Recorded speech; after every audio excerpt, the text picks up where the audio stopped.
Managing your law practice can be challenging. Marketing, time management, attracting clients, and all the things besides the cases that you need to do that aren't billable. Welcome to this edition of the Unbillable Hour, the Law Practice Advisory Podcast. This is where you'll get the information you need from expert guests and host Christopher Anderson, here on Legal Talk Network. Welcome to the Unbillable Hour. I am your host, Christopher Anderson, and today's episode is about physical plant, kind of, because today's episode is about marketing and sales and retention and production. But what touches all of these things individually are systems. And the systems, they are a changin'. Cue some Bob Dylan music, if we will. I don't think we actually are allowed to play Bob Dylan music, but that's what I'm thinking. And so the title of today's show is What Clients Want, Bringing AI to Your Business. And my guest is Tom Martin. He is the CEO and founder of LawDroid Limited and so much more. But before we get started, it's time to do a little business. And I want to say thank you to our sponsors that make everything we do here possible on the Unbillable Hour. Alert Communications, Scorpion, and Law Clerk. Thank you to each of them for giving us the opportunity to spend this time together. Alert Communications. If any law firm is looking for call, intake, or retainer services available 24/7 by 365, just call 866-827-5568. And Scorpion is the leading provider of marketing solutions for the legal industry. With nearly 20 years of experience serving attorneys, Scorpion can help grow your practice. Learn more at scorpionlegal.com. And Law Clerk, where attorneys go to hire freelance lawyers. Visit lawclerk.legal to learn how to increase your productivity and your profits by working with talented freelance lawyers. And again, today's episode of the Unbillable Hour is What Clients Want, Bringing AI to Your Business. And I am absolutely pleased to introduce my guest, Tom Martin. As I mentioned before, Tom is the CEO and founder of LawDroid, but he's also a legal bot advocate. He's a lawyer, an author, a speaker, and also the co-founder of Vancouver Legal Hackers, an advisor to the ATJ Tech Fellow Program, which is going to be really relevant to our conversation today. He's born in LA, lives in Vancouver with his wife and 2 daughters. And by the way, LawDroid is an AI company dedicated to helping lawyers automate their law practice. So without further ado, Tom, welcome to the Unbillable Hour. Hi, Chris. Thank you so much for having me. You are absolutely welcome. It's a thrill to have you because I think, it's so funny, like everything these days seems topical. Like I keep thinking I've recorded the COVID show, but they keep the relevance keeps on being there in so many different aspects. But I think this one's particularly relevant. But before we get all into artificial intelligence and the law and access to justice and all the stuff you've done, let's let the audience know a little bit more about you. First of all, I mentioned you're a lawyer, which is great. I think it gives you some street cred with the listeners here. But what have you done as a lawyer? What were your roles in the legal gig? Yeah, so I've been a lawyer, a practicing lawyer for just over 20 years. Went to UCLA Law, and since then have practiced in many different practice areas. So kind of a non-traditional path for lawyers. I've worked in everything from class actions to toxic tort personal injury cases to employment to family law, probate, estate planning, like a whole swath of different practice areas. Cool. So, and you kind of like, I'm a lawyer too, as the audience knows, but we seem to both have gotten bitten by a bug outside the practice of law. What particularly brought you to become involved more in legal technology and be interested in legal technology as part of your hustle? I think the origin of it is going back to my childhood. I mean, I grew up with computers. An Apple II was a source of inspiration for me when I was like 5 or something, playing video games on an Atari, to date myself quite a bit there. And so I've always loved computers. And so incorporating it into law just made law more interesting for me. Right. Fair to say, kind of like me, probably, like even while you were practicing, when you started practicing law, whatever, you probably incorporated technology early on and learned a lot about how to make the practice of law better, even from your perspective, just by leveraging technology.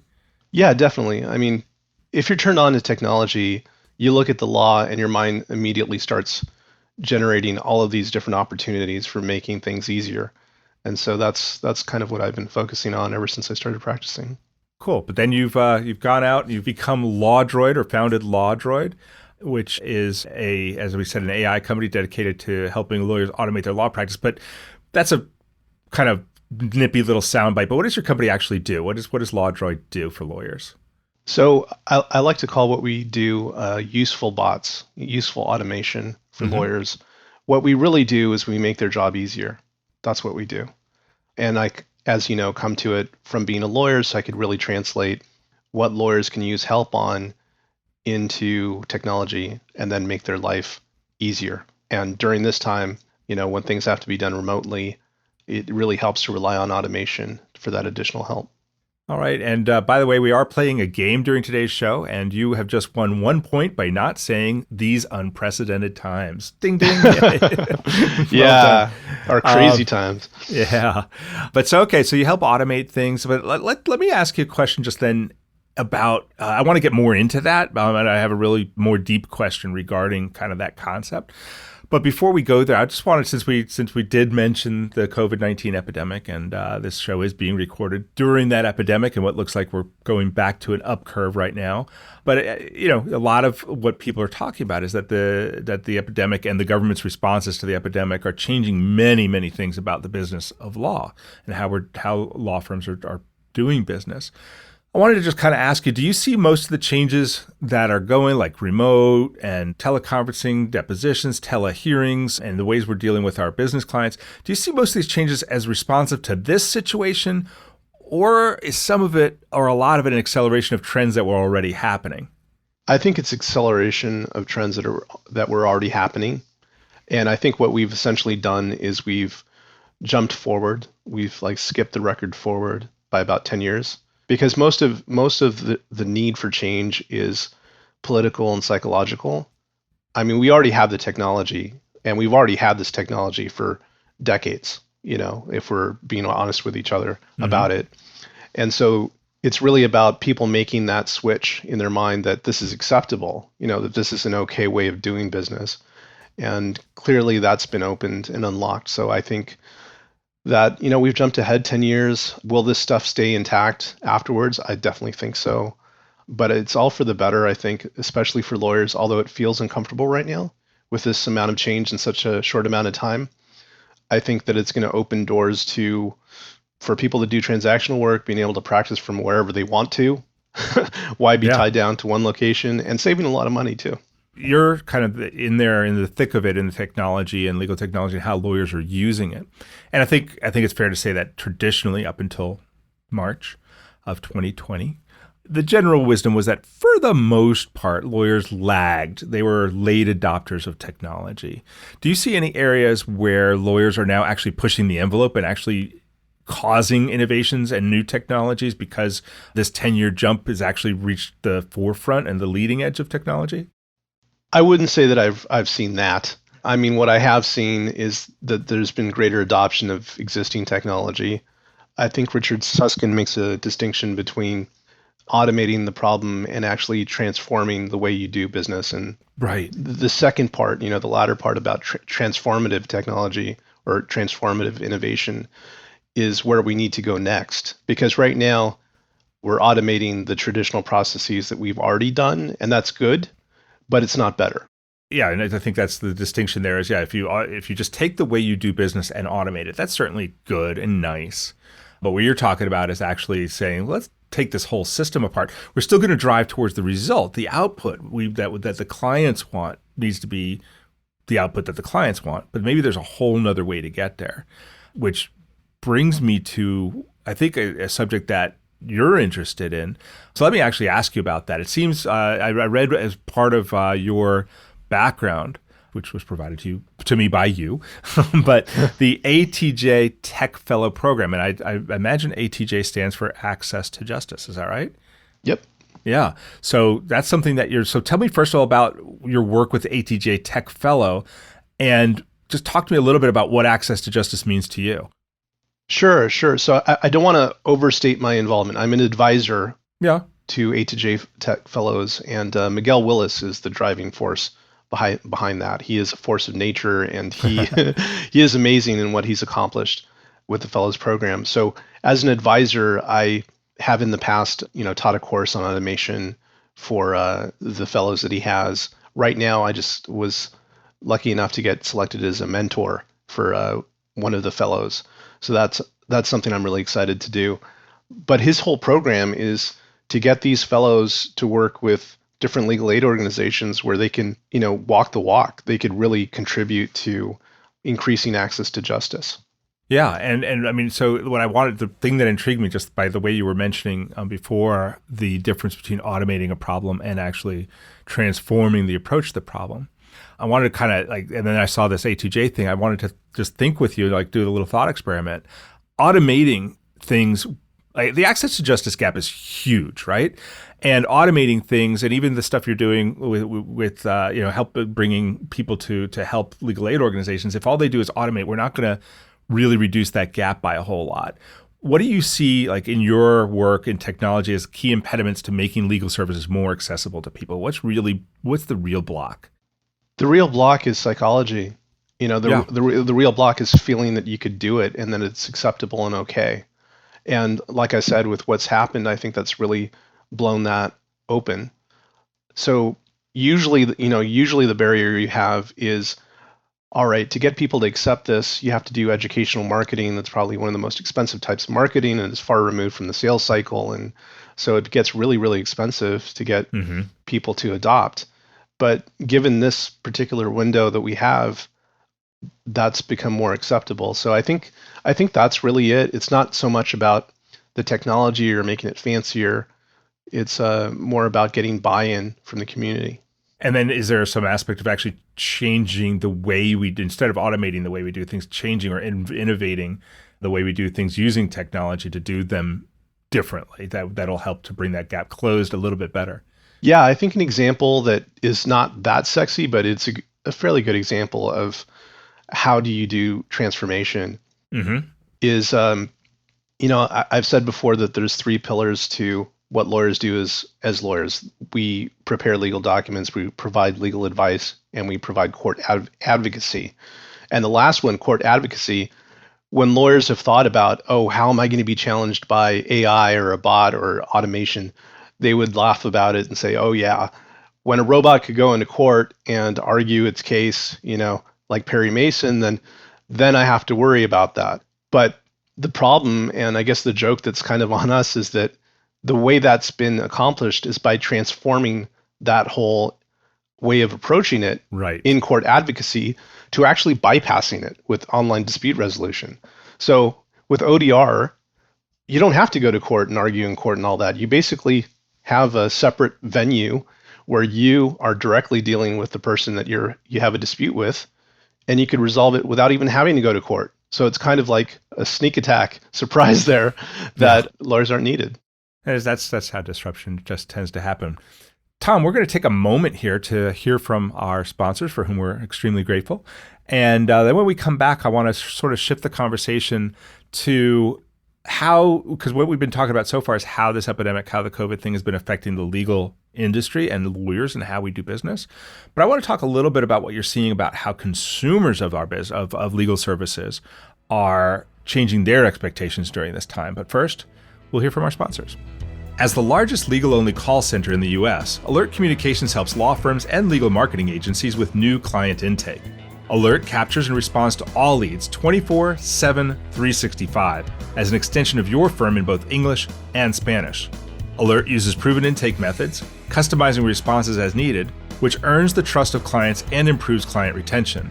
To find out how Alert can help your law office, call 866-827-5568 or visit alertcommunications.com/LTN.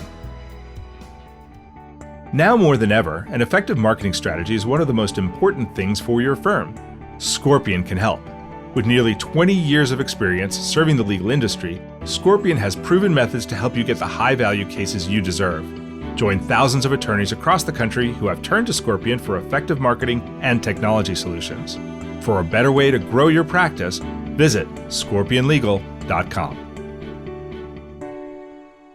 And we're back with Tom Martin here on the Unbillable Hour. Tom is the CEO and founder of LawDroid Limited. And we've been talking about how the COVID epidemic and the response to it has been accelerating changes that were already underway in the legal industry and really has finally kind of cracked open the opportunity for disruptive change, for innovative change, for I think Tom referred to it as transformative change.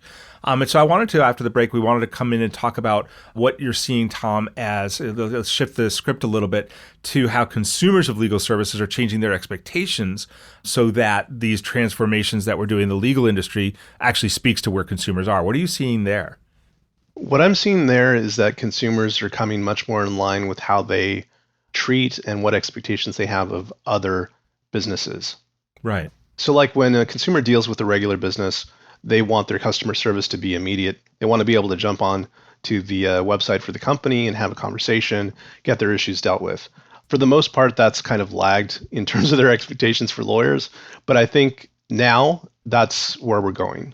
They expect immediate communication, follow-up, responding in a very short amount of time, and providing a much higher level of service, I think, is where consumers are at. Yeah. So in other words, what I think I'm hearing you say is consumers have been evolving for a while. They've come to expect that if they want a toner cartridge, I just did this today, so it's a friend of mine, I jump on Toner World, wherever I bought mine, and boom, 2 days later, there's a toner cartridge in my office. Or if I want pizza, I jump on Grubhub and 20 minutes later, there's a pizza in my office. And even like if I want my taxes done, there's just so much that used to be go into someone's office, endure a wait, deal with the professional service model, then meet with the esteemed professional, then get the work done and return to you in, days or weeks of time, and then, pay a large bill. And consumer expectations have been changing all around in other professions too, in medicine and others. And these needs have been changing. But now, what is it about the current epidemic that's like made it just push over the barrier and come and make lawyers respond to it? Is it the impossibility? Like you just aren't allowed to meet people in your office, so now we had to change? What is it? Yeah, definitely. I mean, the mother of invention is necessity. And in this case, it's been impossible to meet with people directly. So you've seen pop up on lawyer websites, video consults, all different ways of reaching out to clients and clients reaching out to lawyers that doesn't require meeting in person. So it is that necessity. Another part, though, I think is when you look at the ethics of lawyers providing competent service to their clients, is that clients, their expectations of what lawyers can provide and for how much and how quickly has really increased. Mm-hmm. And so an analogy that I look at is pilots. And so when pilots are in the air, they're not doing everything bespoke by hand, flying the plane every second of the time that they have you in the air. They put autopilot on. And it's not them shirking their responsibility. In fact, autopilot is much more reliable for the length of the trip, and it allows them to focus on a lot of details that they as pilots can really contribute to that they wouldn't otherwise be able to, because their attention would be focused entirely on just flying the plane minute to minute. Sure. So if you take that to lawyers, I think that's how lawyers can really learn and gain from this automation. And that's certainly how clients have come to expect more from their lawyers. Because you're saying there's a large aspect of what goes on in a law firm and even in the interactions between the law firm and their clients that can be put on autopilot? Yeah, so to make it a little more concrete, when you have an AI tool that's available, let's say like Ross, okay? Right. And so you run, let's say, a brief through it, and it identifies different issues, shows you the latest research on it. That's the kind of autopilot automation, is where it makes you aware of the latest case law and different analyses, negative or positive, along the lines of a newfangled, Westlaw. But it does make you aware of these things so that if you weren't listening to that and you were just relying upon your experience, knowledge, and notes, you might be committing malpractice if you don't refer to their information.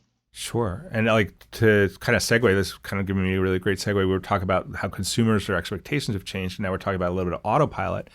But like one of the things that I see that's changed is that clients are able to interact with our law firms in a lot more ways than they used to be able to, right? They used to be able to either send us a letter or maybe call and leave a message. But now they can interact with us directly by email or text.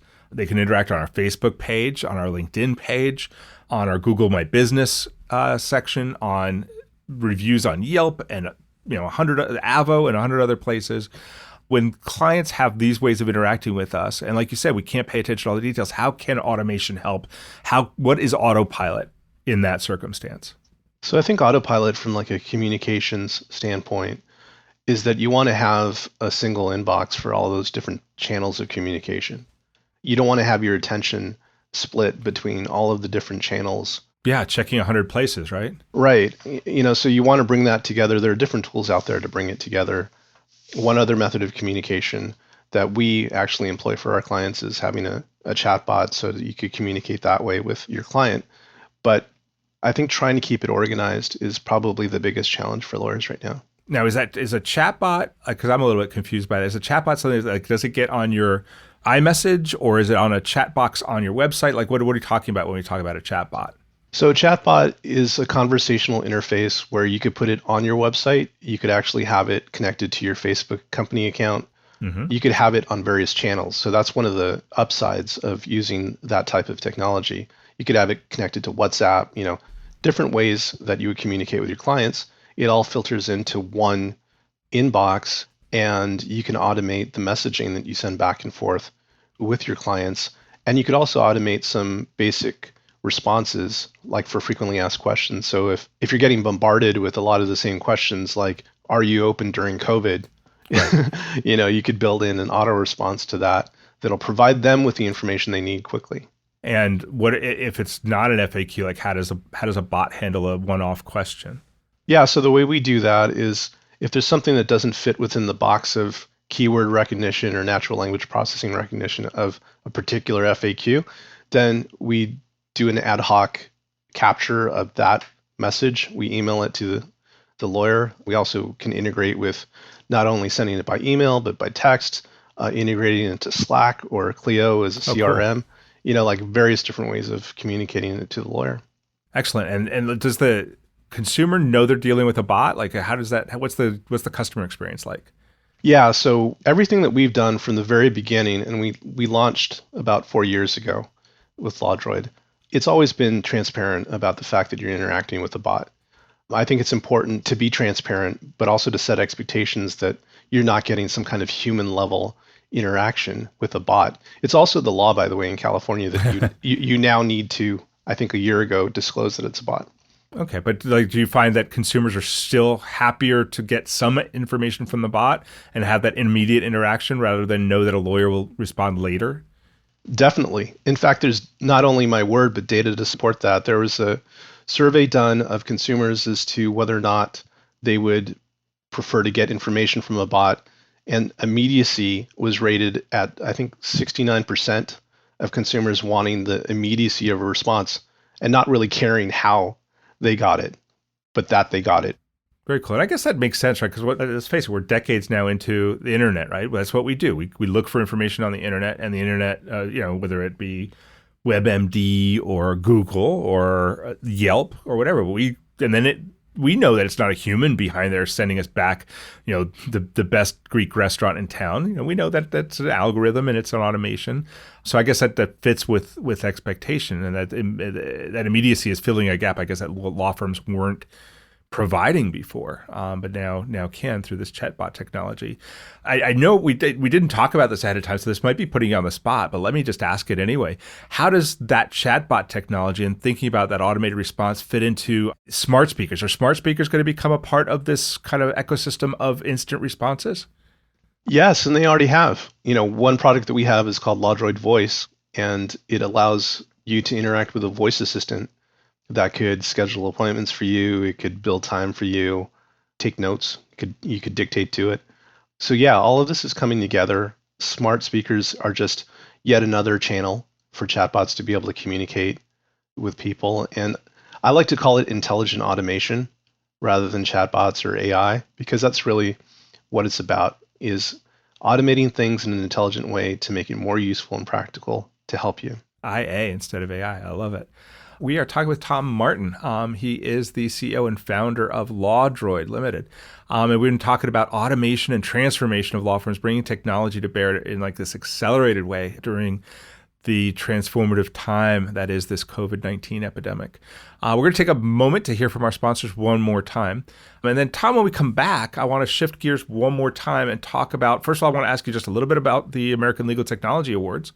And then I want to kind of finish this up by talking about, because you mentioned Richard Susskind earlier, this buzz that AI is coming for lawyers' jobs, their businesses, and their livelihoods. And I want to get your perspective on that. But first, we'll get a perspective on our sponsors' businesses because they help us do this show. A word from them. Law Clerk is where attorneys go to hire freelance lawyers. Whether you need a research memo or a complicated appellate brief, our network of freelance lawyers have every level of experience and expertise. Sign up is free, and there are no monthly fees. Only pay the flat fee price you set. Use rebate code UNBILLABLE to get a $100 Amazon gift card when you complete your next project. Learn more at lawclerk.legal. And we're back with Tom Martin with LawDroid Limited. And we've been talking about automation, transformation of the legal business, the law firm business, by technology and artificial intelligence, or as Tom just coined, and I love it, innovative automation. That's what you said, right? Intelligent automation. Intelligent automation. IA instead of AI. I love it. So what I wanted to, before I jump into my big question, I did want to just touch base on these American Legal Technology Awards. I think you've just founded this or co-founded this. Tell us a little bit about it. Yeah, thank you for asking. So the American Legal Technology Awards, in its first year, founded by myself, Patrick Pallas, and Kat Moon, its purpose really is to hold up examples of not only new technology, but creative innovation to help others and make a difference in the world. Super. When is there like a red carpet show? Do I get to buy the latest and greatest in evening gowns to go to it? What's it going to be? I wish, and perhaps next year that was the original plan, is to have a nice party. Because there's so many legal tech conferences, so we thought that having a party would be a nice departure. But this year, alas, it's going to be online. We're looking forward to that. The actual awards are going to be distributed in early to mid-September. Okay, cool. So I got to save my little black dress till 2021? Yep. All right, we'll do. We'll put it back on the hangers. And how does, just as a last thing before I let that go, if someone thinks that they should get this award, how do they self-nominate or ask someone else to nominate them to be a part of this process and the awards that might be given out? Yeah, definitely. So go to americanlegaltechnology.com, and it is open for nominations and self-nominations for lawyers, law firms, law departments. Of course, you got legal tech companies and individuals in there. But anyone that you think is deserving, please nominate them. We look forward to getting your nominations and considering them. Great. And that's americanlegaltechnology.com? Yep. Awesome. All right. So let me get to the big question. You stepped into it. You mentioned Susskind. I just saw Jack Newton's conversation with Susskind and Suskind's son, Daniel, thank you, on some of these topics. But there is and has been ever since he wrote I think 3 books ago, The End of Lawyers. There's been this buzz that artificial intelligence, that AI is coming sooner or later. And you even made the joke, as soon as they can argue like Perry Mason, that the short-sightedness of it all, that when AI comes for our jobs, it's not going to come for the way we do them. It's going to solve the problems better. But they're coming for lawyers' jobs, businesses, and livelihoods. What's your perspective on that? Is AI the end of lawyers, or is it a huge opportunity? What do you see? AI is not the end of lawyers. I think I match Richard Susskind in saying that, which, by the way, huge fan of him. I actually got to meet him in person at the British Legal Technology Forum a couple of years ago. But it's not the end of lawyers. The analogy that I used before about airline pilots and autopilot, it's something that adds value to the pilot's job.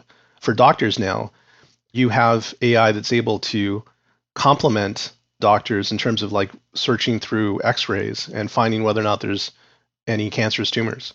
And doing a better job of it, right? Yeah. So this is not to discount the doctors and say, okay, thank you for your service, you're out of here. It's actually to improve the service, the level of service they could provide, make it the most cutting edge, the best for, let's keep in mind who this is for. In their case, it's for the patient. In our case, it's for the client. It's to provide the best service for them, and as a byproduct, it makes their life easier. Doctors don't have to stay up as long combing through every single X-ray, or they can, have this additional help from AI. It's the same thing for lawyers. Yeah, and I mean, I don't want to beat the analogy to death, but like I actually am a pilot, and I've got some interest in aviation history. But like you talk about that, what's coming to my mind is that 40, 50 years ago, more like 50 years ago, but 40 or 50 years ago, most airplanes that flew any distance at all required 3 pilots on board. And for some longer distances, even more. They needed a pilot, a co-pilot, and an engineer to run all the systems. Like you would think, automation and stuff, that autopilot, most airplanes now only require 2 pilots. So half the pilots supposedly weren't required anymore. 1/3 of them, sorry. 1/3 of the pilots weren't required anymore. And was that the end of pilots? Hell no, because what that did was it made flying less expensive. It made flying more accessible to more people. And we're right now in a pilot shortage, not a pilot glut. Even like before COVID, right now, I don't know. But like before COVID, we're in a pilot shortage. Like if we make access to justice, if we make justice more accessible to more people, lawyers may be doing a lot less of the drudge work that you were just talking about that can be automated, but they get to do the lawyer stuff. And there'll be more of a demand for them. Is that part of how you see it? Definitely. I see the same trend throughout all different industries. You look at banking, ATMs were not the death of tellers. Yeah. It grows the pie. It grows the pie is what it does, just like you pointed out. And we know that there's this complete disconnect in the legal industry in terms of services being able to be provided affordably to most people. And so that's an untapped need. And the more that we make and grow the pie by making law accessible, the greater the business opportunity is for everyone involved. And I think that lawyers, the future is that there might be a legal engineer, and what they're involved in is designing different logic trees and ways of providing services that we don't currently have as a main source or main profession for lawyers. Great. All right. My last question. Put on your future goggles. You said that what you see mostly here is an acceleration of trends that were already in place. So now take us to 2025, supposing that COVID didn't eliminate humans, and we're all back to some new normal. What does the business of law look like 5 years from now, from what you're seeing in trends? Well, funny that 2025 sounds like so far in the future, but it's only 5 years from now. Yeah. I don't see that it's going to be that different. We've actually, like I said, leaped ahead about 10 years just from having this necessity that has caused this leap forward in the usage of technology. I think what I see is there's going to be a lot of unification across these different technologies that we're starting to use now. So like where you might have machine learning in one box, you might have classical AI, which is like logic trees and things like that in a different box. And you have different tools, CRMs that lawyers have been using. I think coming up with some kind of intelligent way to access all of these different tools within one platform, I think that platformization of legal technology is going to be the future. And it's going to make things a lot easier for lawyers. They won't have to have as many silos for their information. Yeah. But that's what I see. I think that's a huge call. So let's look for that to happen. I think that will make lawyers' jobs easier and serve the purpose of really bringing justice, bringing the access to legal services to more people. All right, we've covered a lot in a short amount of time, Tom. Once our listeners' heads stop spinning, what's a good way if they want to learn more about some of the stuff you've said or call you out to put some money where your mouth is on this call on platformization, which I'm on your end of this bet, so I'll take their bets too because I think you're right. Where can they reach you? How can people reach out to you if they want to learn more about you or about LawDroid or about the technology awards? Where can they reach you? Well, thanks, Chris. I think the best way for them to reach out to me, and by the way, if they have any questions or any interest in bringing intelligent automation to their law firm, they could reach me at tom@lawdroid.com. That's my direct email. Or they could just, check out lawdroid.com, which is the website. My Twitter account's real simple, @lawdroid. And I'd love to answer any questions they have, give them some information about intelligent automation and how it can help them. Well, fantastic. Thank you, Tom. And that, unfortunately, wraps up this edition of the Unbillable Hour. Thank you all for listening. Our guest today, one more time, has been Tom Martin. He's the CEO and founder of LawDroid Limited. My name, of course, is Christopher Anderson, and I look forward to seeing you next month with another great guest as we learn more about topics that help us build the law firm business that works for you. And remember, you can subscribe to all the editions of this podcast at LegalTalkNetwork.com or on iTunes. Thanks for joining us. We'll speak again soon. The views expressed by the participants of this program are their own and do not represent the views of, nor are they endorsed by Legal Talk Network, its officers, directors, employees, agents, representatives, shareholders, and subsidiaries. None of the content should be considered legal advice. As always, consult a lawyer. Thanks for listening to the Unbillable Hour, the Law Practice Advisory Podcast. Join us again for the next edition, right here with Legal Talk Network.